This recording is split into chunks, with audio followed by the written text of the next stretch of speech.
রাত গভীর, মরুভূমির বুকে একটা মোবাইল লঞ্চার নিঃশব্দে দাঁড়িয়ে। ক্যামেরা জুম করলে দেখা যায় দুটো আলাদা প্রজন্মের প্রযুক্তি এক শরীরে জোড়া লাগানো। এই একটি ছবি যেন পশ্চিমা বিশ্লেষকদের ঘুম কেড়ে নিয়েছে। কারণ যুদ্ধবিরতি ঘোষণার পরেও ইরান থেমে নেই, বরং নিঃশব্দে নিজের অস্ত্রাগারকে নতুন করে সাজাচ্ছে সে। কয়েকদিন আগে প্রকাশিত কিছু উৎক্ষেপণ ছবি নিয়ে এখন তোলপাড় চলছে প্রতিরক্ষা বিশ্লেষকদের মহলে। সামনে আসা তথ্য বলছে হজ কাসেম নামের মিসাইলের বুস্টারের সঙ্গে জোড়া লাগানো হয়েছে খাইবার শেকার নামের আরেকটি মিসাইলের ওয়ারহেড। দুটো একেবারে আলাদা প্রকল্পের প্রযুক্তি, একেবারে আলাদা বাহিনীর হাতে তৈরি, আজ হঠাৎ এক ফ্রেমে। হজ কাসেম চলে কঠিন জ্বালানিতে, রাস্তায় চলাচল করা লঞ্চার থেকে ছোড়া যায় পাল্লা প্রায় 1400 কিলোমিটার, বহন করতে পারে 500 কেজির কাছাকাছি ওয়ারহেড। এই মিসাইল বানানো হচ্ছে ইরানের প্রতিরক্ষা মন্ত্রণালয়ের অধীনে ফাতা 110 পরিবারের উত্তরসূরি হিসেবে। আর খাইবার শেকান এটা এসেছে সম্পূর্ণ ভিন্ন রাস্তা ধরে, তৈরি হয়েছে ইরানের বিপ্লবী গার্ড বাহিনীর মহাকাশ শাখায়। পাল্লা প্রায় 1450 কিলোমিটার, ওয়ারহেড প্রায় একই ওজনের। সমস্যা হলো এই দুই মিসাইলের বুস্টারের ব্যাস আলাদা, প্রায় 12 সেন্টিমিটারের ফারাক। মানে শুধু জোড়া লাগালেই চলবে না, পুরো কাঠামো নতুন করে বানাতে হবে। উড্ডয়নের সময় ভারসাম্য আর মহাকর্ষ কেন্দ্র নতুন করে হিসাব করতে হবে, বায়ুগতিবিদ্যা নতুন করে যাচাই করতে হবে। এটি কোনো শখের কাজ নয়, এর পেছনে লাগে পুরো দস্তুর প্রকৌশল দল, পরীক্ষামূলক উৎক্ষেপণ, বছরের পর বছর গবেষণা। আরও একটি ছবি সামনে এসেছে, একই হজ কাসেম বুস্টারের সঙ্গে জোড়া লাগানো ফাতা 1 নামের এক ম্যানুভারিং ওয়ারহেড, যেটা লক্ষ্যের দিকে যাওয়ার শেষ মুহূর্তে নিজের গতিপথ পাল্টাতে পারে। এমন ওয়ারহেড ঠেকানো সাধারণ প্রতিরক্ষা ব্যবস্থার জন্য অনেক কঠিন। আর এই খবরটাই পশ্চিমা দাবির মুখে বড় প্রশ্ন তুলে দিয়েছে। মাসের পর মাস ধরে বলা হচ্ছিল ইরানের মিসাইল কারখানা নাকি ভেঙে পড়েছে, নতুন কিছু বানানোর সামর্থ্য নাকি অবশিষ্ট নেই। অথচ মাঠের বাস্তবতা বলছে ভিন্ন কথা, নতুন সংমিশ্রণ, নতুন নকশা, নতুন সক্ষমতা। এখন আসি আরেকটা নাম নিয়ে, যেটা এই মুহূর্তে ইউরোপের ঘুম কেড়ে নিচ্ছে, কাদার। ইরানের দীর্ঘতম পাল্লার মিসাইলগুলোর একটি শাহাব 3 পরিবার থেকে আসা এই মিসাইলের পাল্লা প্রায় 2000 কিলোমিটার। এটি ইতিমধ্যে বাস্তব যুদ্ধে ব্যবহৃত হয়েছে, প্রতিশোধমূলক হামলায় এর ব্যবহার দেখা গেছে। কাদারের দৈর্ঘ্য প্রায় 16.5 মিটার, গতি নাকি পৌঁছাতে পারে ম্যাক 9-এর কাছাকাছি, উৎক্ষেপণ ওজন প্রায় 17,500 কেজি, বহন করতে পারে প্রায় 750 কেজির ওয়ারহেড।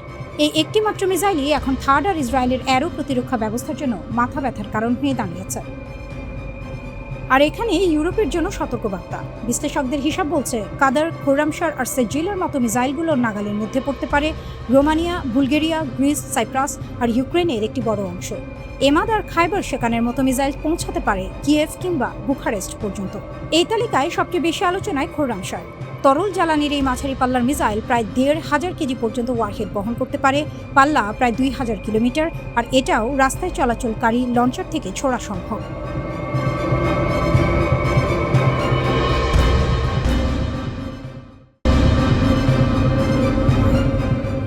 90-এর দশক, তেহরান আর পিয়ংইয়ং তখন থেকে একে অপরের মিসাইল প্রযুক্তির গোপন অংশীদার।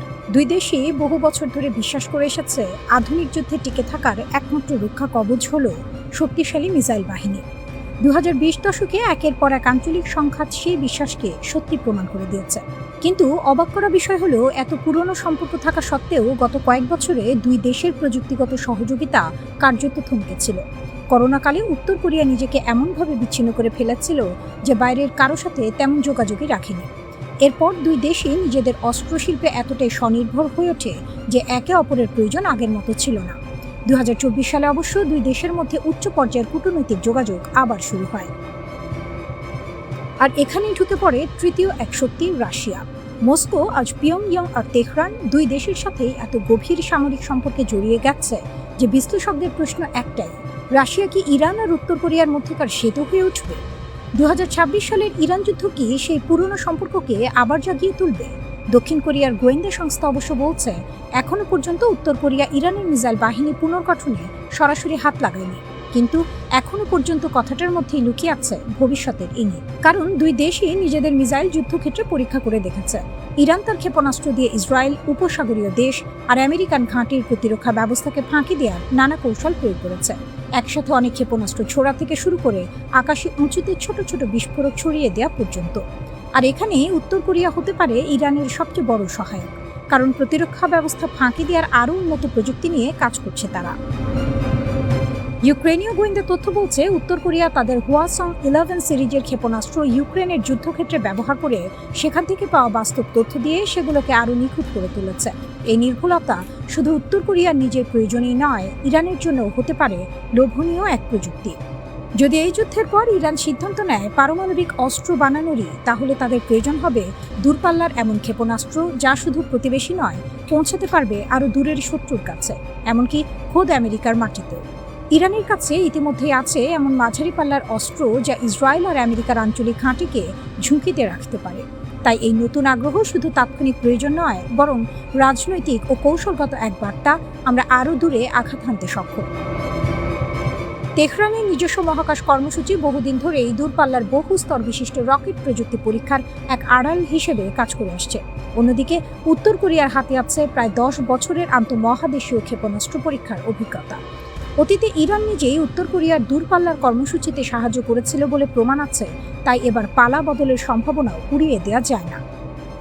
তবে এখানে সবচেয়ে বড় অনিশ্চয়তা, আন্তর্জাতিক কূটনীতি কি তেহরানকে পারমাণবিক উচ্চাকাঙ্ক্ষা থেকে নিবৃত্ত রাখতে পারবে, নাকি এই নীরব সহযোগিতা একদিন প্রকাশ্যে চলে আসবে বিশ্ব রাজনীতির মঞ্চে, কেউ জানে না। বিশেষজ্ঞদের মতে আমেরিকা, দক্ষিণ কোরিয়া, উপসাগরীয় দেশ আর ইসরায়েলকে এখনই করা নজরদারি আর সক্রিয় কূটনীতি দুটোই একসাথে চালিয়ে যেতে হবে, নইলে যে সমীকরণ আজ শুধু গুঞ্জন, আগামীকাল তা হয়ে উঠতে পারে এক নতুন বৈশ্বিক সংকটের সূচনা।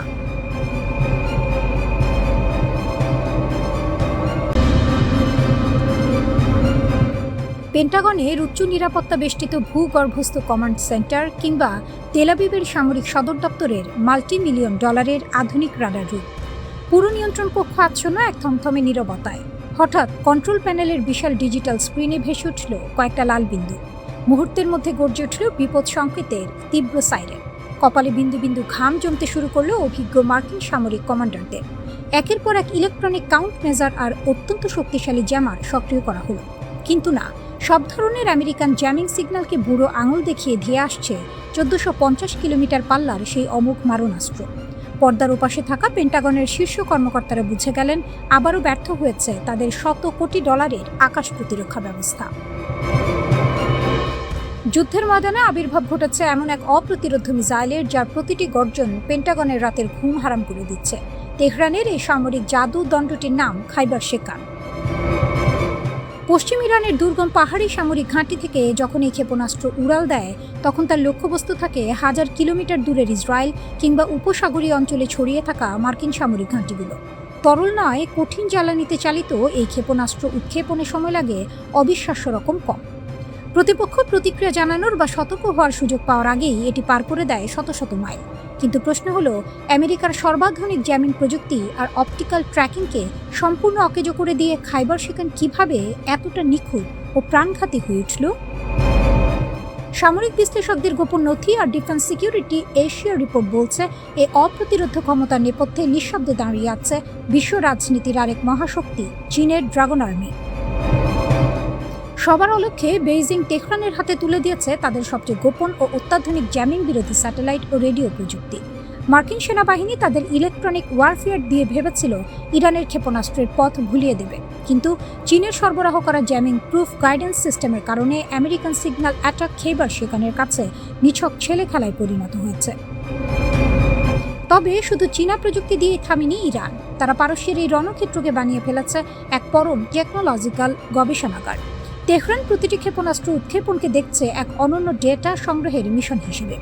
যখনই একটি খাইবার শেকান উৎক্ষেপণ করা হয়, ইরান কেবল তার আঘাত দেখার জন্য বসে থাকে না। প্রতিপক্ষের রাডার কিভাবে সাড়া দিচ্ছে, শত্রু দেশের ইন্টারসেপ্টর মিসাইল কোন থেকে আসছে, পেন্টাগনের আর্লি ওয়ার্নিং সিস্টেম কত সেকেন্ড সময় নিচ্ছে, প্রতিটি সূক্ষ্ম তথ্য রিয়েল টাইমে সংগ্রহ করে তাদের গোয়েন্দা নেটওয়ার্ক। পরের উৎক্ষেপণেই বদলে ফেলা হয় খাইবার শেকানের অ্যালগোরিদম, গতিপথ এবং তার চূড়ান্ত মুহূর্তের কৌশল। ক্ষেপণাস্ত্রটির সর্বাধুনিক সংস্করণে যুক্ত করা হয়েছে টার্মিনাল ফেজ ম্যানুভারেবিলিটি, অর্থাৎ লক্ষ্যবস্তুর ঠিক মাথার ওপর পৌঁছে এটি এমনভাবে দিক আর গতি পরিবর্তন করে যে আমেরিকার প্যাট্রিয়ট কিংবা ইসরায়েলের অ্যারো 3 সিস্টেমের কম্পিউটার সফটওয়্যার সম্পূর্ণ বিভ্রান্ত হয়ে পড়ে। পারস্যের নীল আকাশে ক্ষেপণাস্ত্রটির অবিশ্বাস্য গতিবেগ আর শেষ মুহূর্তের এই বাঁকনিয়া দুয়ে মিলে তৈরি হয় এক গাণিতিক ধাঁধা, যা সমাধান করার ক্ষমতা পশ্চিমা কোনো অ্যান্টি মিসাইল ইন্টারসেপ্টরের নেই। তেহরানের এই নিখুঁত প্রযুক্তিগত রূপান্তর পেন্টাগনের বছরের পর বছর ধরে গড়ে তোলা আকাশ আধিপত্যের অহংকারকে চুরমার করে দিয়েছে। এটি আর কেবল দুটি দেশের মধ্যে কয়েক রাউন্ড ক্ষেপণাস্ত্র আর প্রতিরক্ষার চেনা লড়াই নেই। এটি এখন প্রযুক্তি, রিয়েল টাইম গোয়েন্দা তথ্য আর দ্রুত অভিযোজনের এক শ্বাসরুদ্ধকর ডিজিটাল মহাযুদ্ধ।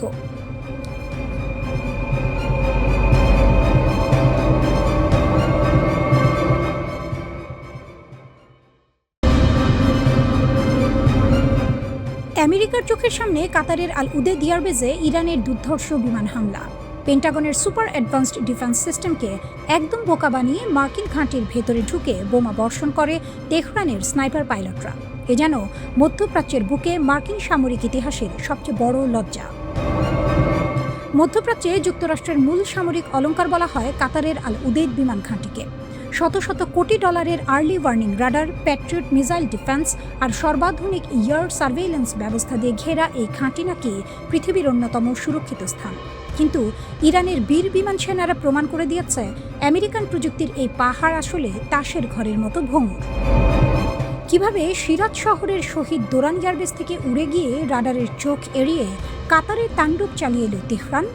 চলুন পারস্য উপসাগরের আকাশে লেখা এই মহাকাব্যিক অভিযানের নেপথ্যে কাহিনী উন্মোচন করা যাক।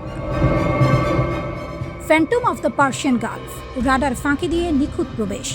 ইরানি এয়ারফোর্সের রণকৌশলবিদরা খুব ভালো করেই জানতেন যুক্তরাষ্ট্রের স্যাটেলাইট ও রাডার নেটওয়ার্কের চোখ এড়ানো স্বাভাবিক উপায়ে অসম্ভব। তাই তারা বেছে নেন এক দুঃসাহসিক ও প্রথা ভাঙা পথ, অতি নিম্ন উচ্চতায় উড্ডয়ন। সিরাজের শহীদ দোরান ঘাঁটি থেকে টেক অফ করে ইরানের দুটি সুখোই Su-24 যুদ্ধ বিমান সমুদ্র ও ভূখণ্ডের একদম কোল ঘেঁষে উড্ডয়ন করে তারা মার্কিন এয়ার ডিফেন্সের স্যাটেলাইট ও রাডার সিগন্যালকে সম্পূর্ণ বিভ্রান্ত করে দেয়। জটিল রুট অপারেশন। রুট সিলেক্ট করা হয়েছিল এমন এক জটিল চ্যানেল দিয়ে যেখানে মার্কিন নজরদারি ব্যবস্থার ব্লাইন্ড স্পটগুলো আগে থেকেই বিশ্লেষণ করে রাখা ছিল। আল উদেদ ঘাঁটির আমেরিকান রাডার যখন কিছু বুঝে ওঠার সুযোগ পেলেও ততক্ষণে ইরানি সুখোই Su-24 মার্কিন কমান্ড সেন্টার ও গুরুত্বপূর্ণ সামরিক অবকাঠামো ঠিক মাথার ওপর অবস্থান করছে। ব্রিগেডিয়ার জেনারেল মাজিদ কাজেমি, ইরানের জাতীয় বীরের অমর আত্মত্যাগ, এই ঐতিহাসিক ও দুঃসাহসিক মিশনের নেপথ্যে মূল রূপকার ও পাইলটদের একজন ছিলেন ব্রিগেডিয়ার জেনারেল মাজিদ কাজেমি। আল উদেদ ঘাঁটি নির্ধারিত লক্ষ্যবস্তুতে নিখুঁত বোমা হামলা চালিয়ে শত্রুপক্ষের অবকাঠামো ধূলিসাৎ করার পর ফেরার পথে ঘটে সেই নাটকীয় ও ঐতিহাসিক মুহূর্ত। পারস্য উপসাগরের ওপর দিয়ে স্বদেশে আকাশে ফেরার পথে শত্রুপক্ষের একাধিক ক্ষেপণাস্ত্র ধেয়ে আসে আঘাতপ্রাপ্ত সুখোই বিমান দুটির দিকে। মাতৃভূমির সুরক্ষায় ককপিটেই প্রাণ উৎসর্গ করেন ব্রিগেডিয়ার জেনারেল কাজেমি। দীর্ঘ সময় নিখোঁজ থাকার পর সাম্প্রতিক ফরেন্সিক ও ডিএনএ পরীক্ষার মাধ্যমে তেহরান তাদের এই জাতীয় বীরের শাহাদাতের বিষয়টি নিশ্চিত করেছে। পুরো ইরান তাকে স্মরণ করছে এক অমর মহাকাব্যের নায়ক হিসেবে, যিনি আমেরিকান সাম্রাজ্যবাদের কেন্দ্রে আঘাত এনে প্রমাণ করেছেন ইরানি পাইলটদের সাহসিকতার সামনে পেন্টাগনের যে কোনো প্রযুক্তি তুচ্ছ।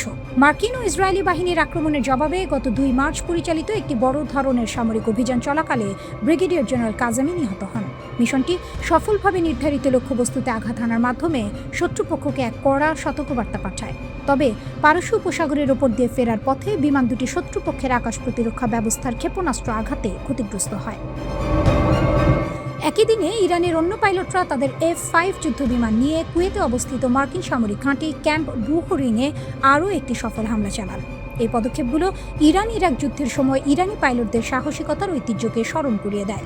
ঘটনাগুলো প্রমাণ করে যে কোনো বহিরাগত শত্রুর হাত থেকে দেশকে রক্ষা করার মতো সাহস ও দক্ষতা ইরানের সামরিক বাহিনীর রয়েছে। একই সাথে ইরানি কর্মকর্তারা পুনরায় হুঁশিয়ারি দিয়ে জানিয়েছেন, দেশের ওপর কোনো হামলা হলে তার তাৎক্ষণিক ও কঠোর জবাব দেওয়া হবে।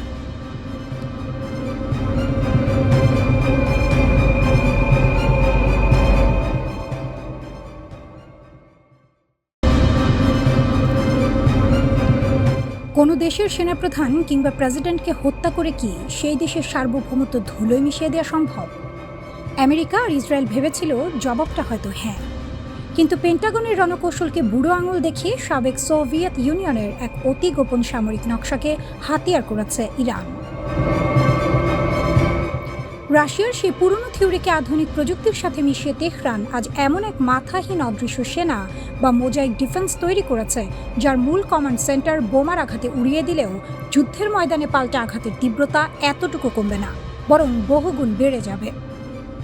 পেন্টাগন ইরানকে ছোঁয়া তো দূরের কথা, পূর্ণাঙ্গ যুদ্ধের নাম শুনলেই পিছু হটছে। তার নেপথ্যে লুকিয়ে থাকা এই মাস্টার প্ল্যানের ভেতরে কি আছে? 2003 সালের ইরাক যুদ্ধ তেহরানের জন্য সবচেয়ে বড় শিক্ষা। দেয়ালে বাঁধানো একটি মোজাইক নকশার কথা ভাবুন। এর একটি টাইলস ভেঙে গুঁড়িয়ে গেলেও যেমন মূল ছবিটার অস্তিত্ব নষ্ট হয় না, ইরানের সেনা কাঠামো ঠিক একইভাবে গড়ে তোলা। কিন্তু কেন এমন জটিল নকশা তৈরি করতে বাধ্য হলো তেহরান? 2003 সালে মাত্র 26 দিনে সাদ্দাম হোসেনের শক্তিশালী ইরাক সরকারের পতন দেখে স্তম্ভিত হয়ে গিয়েছিল গোটা বিশ্ব। তেহরানের সমরবিদরা উপলব্ধি করেন একক কেন্দ্রীয় কমান্ড সেন্টারের ওপর নির্ভরশীল যে কোনো প্রচলিত বাহিনী আমেরিকার অত্যাধুনিক ট্র্যাকিং ও বোমারু বিমানের সামনে কয়েক সপ্তাহ টিকবে না। সাদ্দামের ভুল থেকে শিক্ষা নিয়ে ইরান সিদ্ধান্ত নেয় তারা আর কোনো হৃৎপিণ্ড রাখবে না যা এক আঘাতে স্তব্ধ করে দেওয়া যায়। 31টি স্বায়ত্তশাসিত জোন, এক বিশাল মাথাহীন সেনাবাহিনী। সোভিয়েত ইউনিয়নের বিকেন্দ্রীভূত যুদ্ধকৌশলকে ঢেলে সাজিয়ে ইরান পুরো দেশকে 31টি সম্পূর্ণ স্বাধীন ও স্বায়ত্তশাসিত প্রাদেশিক সামরিক জোনে ভাগ করে ফেলে। স্বাধীন সিদ্ধান্ত গ্রহণের ক্ষমতা। প্রতিটি জোনে রয়েছে আলাদা আলাদা Islamic revolutionary guard corps unit, Basij আধা সামরিক বাহিনী এবং নিজেদের গোপন অস্ত্রাগার। 4 ধাপের বিকল্প নেতৃত্ব। তেহরানের মূল হেডকোয়ার্টার ধ্বংস হলেও বা যোগাযোগ একদম বিচ্ছিন্ন হয়ে গেলেও এই 31টি প্রদেশের স্থানীয় কমান্ডারদের কাছে আগাম নির্দেশনা দেওয়া আছে। এমনকি কোনো কমান্ডারের মৃত্যু হলে লড়াই যেন না থামে সেজন্য আগে থেকেই 4 ধাপ পর্যন্ত বিকল্প উত্তরসূরি নির্দিষ্ট করে রাখা হয়েছে। স্বয়ংক্রিয় সামরিক ক্ষমতা। কোনো কেন্দ্র থেকে সিগন্যাল পাওয়ার প্রয়োজন নেই। আঞ্চলিক জোনগুলো নিজস্ব উপায়ে স্বাধীনভাবে শত্রুকে ধ্বংস করার ক্ষমতা রাখে। সস্তার প্রযুক্তি। পেন্টাগনের আসল মাথা ব্যথা আমেরিকা বা পশ্চিমা বিশ্ব শত শত কোটি ডলার খরচ করে বিশাল যুদ্ধ বিমান ও বিমানবাহী রণতরী বানায়, কিন্তু ইরান এই ফাঁদে পা দেয়নি। মোজাইক ডিফেন্সের মূল দর্শনই হল কম খরচে শত্রুকে বছরের পর বছর ধরে মশার মতো কামড়ে ক্লান্ত করে দেয়া। ইরানের দুর্গম পাহাড়ের খাজে কিংবা ভূগর্ভস্থ টানেলে লুকিয়ে রাখা হয়েছে সস্তার শাহী ড্রোন, ব্যালিস্টিক ক্ষেপণাস্ত্র এবং ক্ষিপ্রগতির ড্রোন স্পিডবোট। যখনই কোনো শত্রু পারস্য উপসাগরে প্রবেশের চেষ্টা করবে, 31টি ভিন্ন ভিন্ন জোন থেকে একযোগে শুরু হবে ড্রোনের ঝাঁক ও মিসাইলের বৃষ্টি। বিশাল অঙ্কের খরচে তৈরি প্যাট্রিয়ট বা আয়রন ডোম এই অবিরাম কম খরচে ড্রোন আর মিসাইল ঠেকিয়ে নিজেদের ভান্ডার খালি করতে বাধ্য হচ্ছে। মোজাইক ডিফেন্স ইরানকে পেন্টাগন ও ইসরায়েলি বিমান বাহিনীর হামলার হাত থেকে দুর্ভেদ্য সুরক্ষা দিয়েছে ঠিকই, কিন্তু এর সাথে তৈরি হয়েছে এক চরম ভয়ঙ্কর বাস্তবতা। সমরবিদদের মতে এই সিস্টেমের সবচেয়ে আতঙ্কের বিষয় হলো একে একবার সক্রিয় বা চালু করে দিলে চাইলেও আর সহজে বন্ধ করা যায় না।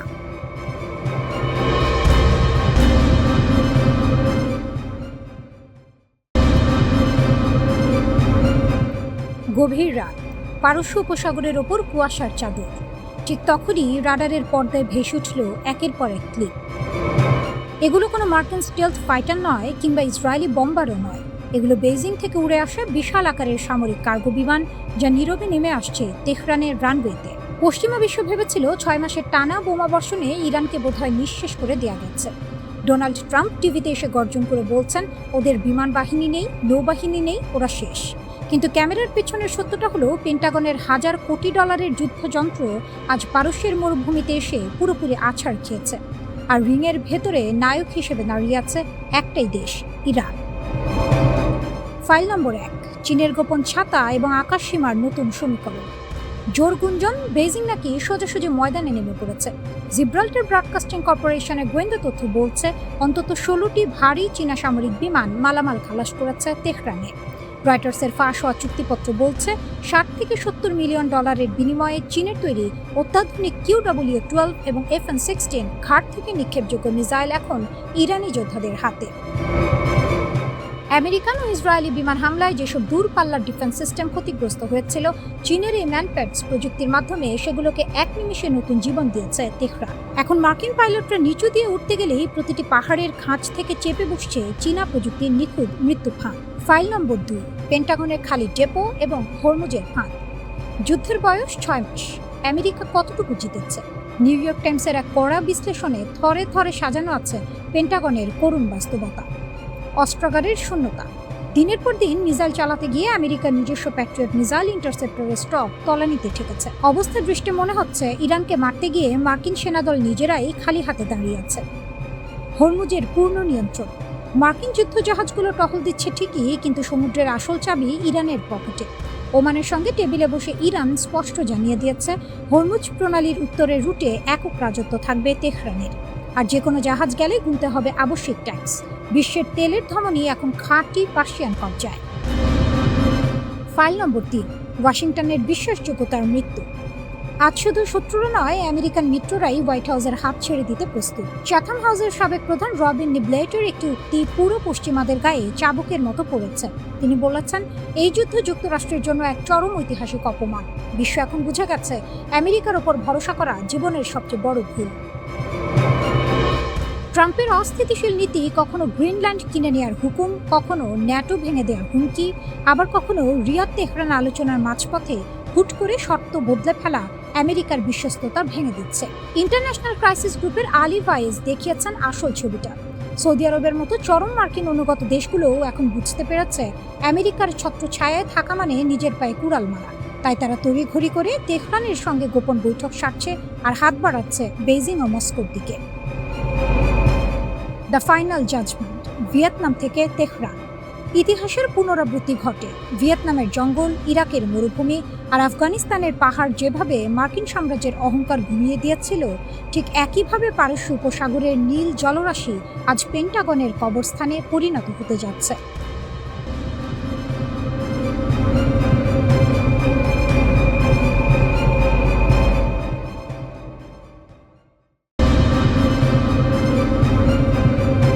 আমেরিকার সবচেয়ে গুরুত্বপূর্ণ আকাশ প্রতিরক্ষা অস্ত্র প্যাট্রিয়ট ও থার্ড ক্ষেপণাস্ত্র ভাণ্ডার দ্রুত ফুরিয়ে যাচ্ছে।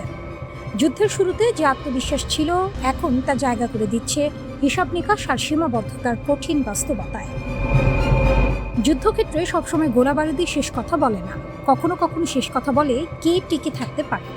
আর এই লড়াইয়ে যতই চাপ আসুক, ইরান যেন সেই টিকে থাকার গল্পটাই লিখে যাচ্ছে, নিঃশব্দে কিন্তু ভয়ঙ্করভাবে। 2026 সালের ফেব্রুয়ারিতে অপারেশন এপিক ফিউরি শুরু করার সময় ডোনাল্ড ট্রাম্প বলেছিলেন এই অভিযান কয়েকদিনের মধ্যেই শেষ হবে। সেই সময়সীমা পরে বাড়িয়ে কয়েক সপ্তাহ করা হয়, কিন্তু বাস্তবতা 5 মাস পার হয়ে গেছে, যুদ্ধ থামেনি, বরং ছড়িয়ে পড়েছে গোটা পশ্চিম এশিয়ায়। আর এই দীর্ঘ যুদ্ধেই ফাঁস হয়ে গেছে আমেরিকার এক বড় দুর্বলতা।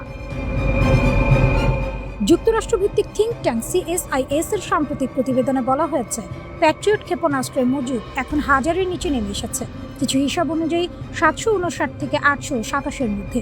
অন্যদিকে থার্ড ইন্টারসেপ্টর রয়েছে মাত্র প্রায় 250-টির মতো। অর্থাৎ যুদ্ধের শুরু থেকে প্রায় 65% প্যাট্রিয়ট ক্ষেপণাস্ত্র ইতোমধ্যে ব্যবহৃত বা হারিয়ে গেছে। প্যাট্রিয়ট ও থার্ডই ছিল যুক্তরাষ্ট্র, ইসরায়েল এবং তাদের মিত্রদের প্রধান ঢাল, যা ইরানের ব্যালিস্টিক মিসাইলের ড্রোন হামলা ঠেকাতে ব্যবহৃত হয়েছে। এমনকি এখন এমন পরিস্থিতিও তৈরি হচ্ছে যেখানে যুক্তরাষ্ট্রের কমান্ডাররা কিছু ক্ষেপণাস্ত্র ইচ্ছা করেই ভূপাতিত করছেন না, যদি তা জনবসতিহীন এলাকায় গিয়ে পড়ে। কারণ প্রতিটি ইন্টারসেপ্টর এখন অমূল্য। প্রতিটি ক্ষেপণাস্ত্র ছোড়ার আগে ভাবতে হচ্ছে এটি কি সত্যিই প্রয়োজন। অন্যদিকে ইরান ঠিক উল্টো পথে হাঁটছে। প্রচণ্ড আঘাতের পরও তাদের ক্ষেপণাস্ত্র ও ড্রোন হামলা থামেনি, বরং তারা প্রমাণ করেছে সম্পূর্ণ ধ্বংস না হওয়া পর্যন্ত তারা লড়াই চালিয়ে যেতে সক্ষম। শুধু তাই নয়, হরমুজ প্রণালীর মতো কৌশলগত গুরুত্বপূর্ণ স্থানে তাদের প্রভাব এখনও অটুট। বিশ্ব বাণিজ্যের এক বড় অংশ এই পথ দিয়ে চলে, অর্থাৎ ইরান এখনও বিশ্ব অর্থনীতির এক গুরুত্বপূর্ণ সুইচ হাতে ধরে আছে। এই বাস্তবতায় দাঁড়িয়ে যুক্তরাষ্ট্র ও ইসরায়েল হঠাৎ করেই নতুন হামলা স্থগিত রাখার সিদ্ধান্ত নিয়েছে। শর্ত একটাই, দ্রুত একটি চুক্তি হতে হবে। ট্রাম্প দাবি করেছেন মধ্যপ্রাচ্যের দেশগুলোর অনুরোধেই তিনি এই সিদ্ধান্ত নিয়েছেন, কিন্তু বিশ্লেষকরা বলছেন এর পেছনে আরও বড় কারণ রয়েছে, অস্ত্রের ঘাটতি। কারণ খুব সহজ, যে গতিতে এই ক্ষেপণাস্ত্র ব্যবহার হচ্ছে সেই গতিতে তা উৎপাদন করা সম্ভব নয়। 2025 সালে যেখানে মাত্র 600 প্যাট্রিয়ট ইন্টারসেপ্টর তৈরি হচ্ছে, সেখানে যুদ্ধক্ষেত্রে ব্যবহার হয়েছে তার চেয়েও বেশি। থার্ডের ক্ষেত্রে পরিস্থিতি আরও ভয়াবহ, বছরে মাত্র 96টি তৈরি হয়, অর্থাৎ ক্ষয়পূরণ করার মতো সক্ষমতা শিল্প খাতে এখনও তৈরি হয়নি।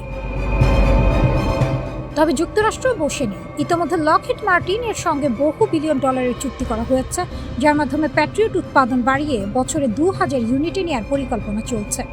থার্ডের ক্ষেত্রে উৎপাদন 4 গুণ বাড়ানোর উদ্যোগ নেওয়া হয়েছে, কিন্তু এইসব পরিকল্পনা বাস্তবায়ন হতে সময় লাগবে, আর যুদ্ধ অপেক্ষা করে না।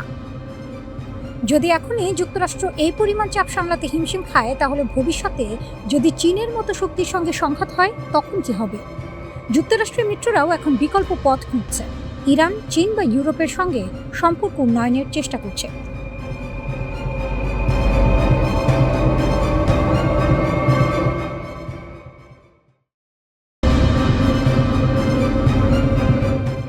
গোপনে ইরানকে আবারও শক্তিশালী করে তুলছে?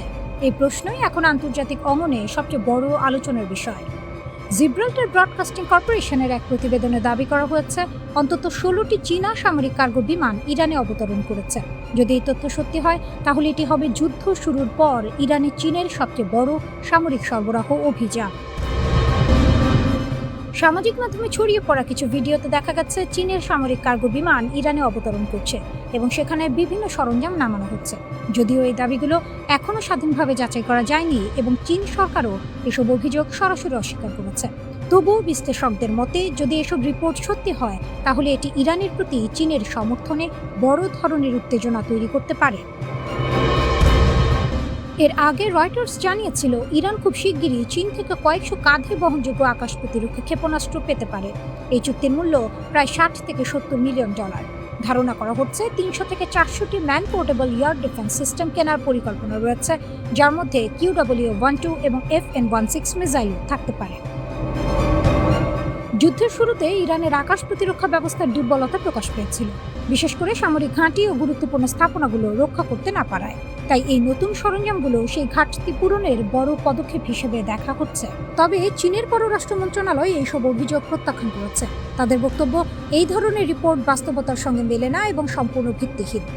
চীন সবসময় শান্তি প্রতিষ্ঠা এবং যুদ্ধ বন্ধে ভূমিকা রাখে বলেও তারা দাবি করেছে। অন্যদিকে কয়েক মাসের যুদ্ধের পর ইরান এখন পুনরায় নিজেদের শক্তি গড়ে তোলার চেষ্টা করছে।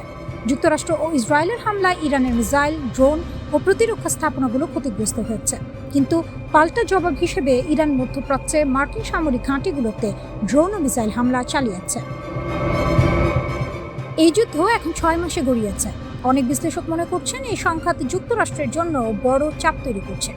ওয়াশিংটনের মিত্ররাও এখন প্রশ্ন তুলছে, এই যুদ্ধের উদ্দেশ্যগুলো আদৌ পূরণ হচ্ছে কিনা। নিউ ইয়র্ক টাইমসের এক প্রতিবেদনে বলা হয়েছে, যুক্তরাষ্ট্র তার সামরিক শক্তিকে কার্যকর ফলাফলে রূপ দিতে ব্যর্থ হচ্ছে, যা রাশিয়া ও চীনের মতো দেশগুলোর জন্য সুযোগ তৈরি করছে। প্রতিবেদনে আরও বলা হয়েছে, যুক্তরাষ্ট্রের গুরুত্বপূর্ণ অস্ত্র ভাণ্ডারও কমে আসছে, বিশেষ করে প্যাট্রিয়ট মিসাইল প্রতিরক্ষা ব্যবস্থার মতো গুরুত্বপূর্ণ সরঞ্জামের মজুদ কমে যাওয়া ভবিষ্যতের জন্য উদ্বেগজনক। এতে শুধু মধ্যপ্রাচ্য নয়, ইউরোপ ও ইন্দো প্যাসিফিক অঞ্চলেও যুক্তরাষ্ট্রের সামরিক সক্ষমতা প্রভাবিত হতে পারে। যদিও ইরানের সামরিক শক্তি কিছুটা দুর্বল হয়েছে, তবে তা পুরোপুরি ধ্বংস হয়নি। তাদের পারমাণবিক ও ব্যালিস্টিক মিসাইল কর্মসূচি ক্ষতিগ্রস্ত হলেও এখনও সক্রিয় রয়েছে। সবচেয়ে গুরুত্বপূর্ণ বিষয় হলো, ইরান এখনও বিশ্বের অন্যতম গুরুত্বপূর্ণ জলপথ হরমুজ প্রণালীর উপর প্রভাব ধরে রেখেছে। এই প্রণালী দিয়ে বিশ্বে বিপুল পরিমাণ তেল পরিবহন হয়, ফলে এখানে ইরানের নিয়ন্ত্রণ বিশ্ব অর্থনীতির উপর বড় প্রভাব ফেলতে পারে। মার্কিন হামলা অব্যাহত থাকা সত্ত্বেও ইরানের মিসাইল ও ড্রোন এখনও মধ্যপ্রাচ্যের বিভিন্ন লক্ষ্যবস্তুতে হামলা চালাচ্ছে। ইউরোপীয় মিত্ররাও যুক্তরাষ্ট্রের নীতির উপর আস্থা হারাতে শুরু করেছে বলে মনে করা হচ্ছে। একই সঙ্গে যুক্তরাষ্ট্রের মিত্র দেশগুলো নিজেদের নিরাপত্তা নিয়ে নতুন করে ভাবছে। তারা ইরানের সঙ্গে সম্পর্ক উন্নয়নের দিকেও নজর দিচ্ছে, পাশাপাশি ইউরোপ, চীন ও রাশিয়ার সঙ্গে ঘনিষ্ঠতা বাড়ানোর চেষ্টা করছে।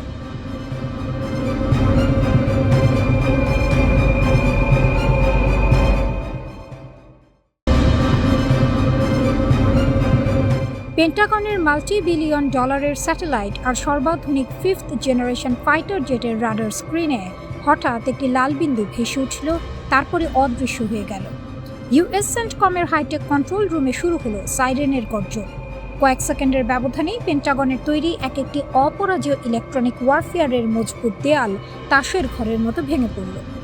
মধ্যপ্রাচ্যের আকাশে বছরের পর বছর ধরে আমেরিকা যে জ্যামিং প্রযুক্তির একচ্ছত্র আধিপত্য উপভোগ করছিল, এক ঝটকায় তা মুছে দিয়ে দাবার ছক উল্টে দিয়েছে তেহরান।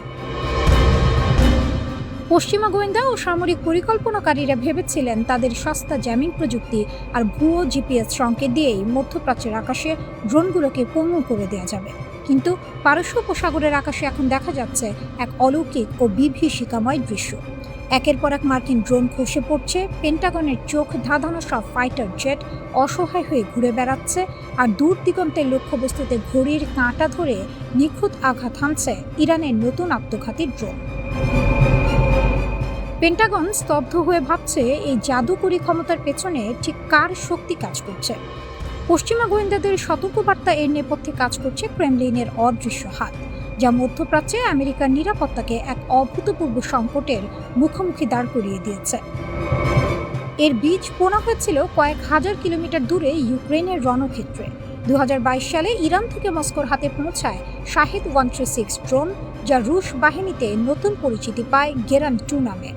ইউক্রেন যুদ্ধের তীব্র অগ্নিকুণ্ডে হাজারো পরীক্ষার মধ্য দিয়ে এই প্রযুক্তিকে প্রতিনিয়ত শান দিয়েছে রাশিয়া। আর এখন সেই যুদ্ধলব্ধ অভিজ্ঞতা এবং রাশিয়ার অতি গোপন কমেটা এম অ্যান্টি জ্যামিং নেভিগেশন প্রযুক্তি সরাসরি ফেরত পৌঁছে যাচ্ছে তেহরানের হাতে। এটি কোনো সাধারণ সার্কিট নয়, এটি এক বিশেষ CRPA প্রযুক্তি, যা সাধারণ GPS ব্লকিং বা ভুয়ো সংকেত পাঠানোর সমস্ত পশ্চিমা সামরিক চক্রান্তকে এক নিমিষে নিস্তেজ করে দেয়। মার্কিন ও জোট বাহিনী এতদিন ড্রোন ধ্বংস করতে যেসব কোটি কোটি ডলারের সস্তা জ্যামিং পদ্ধতির উপর নির্ভর করত, ইরানের এই নতুন প্রযুক্তির সামনে তা এখন নিছক খেলনায় পরিণত হয়েছে।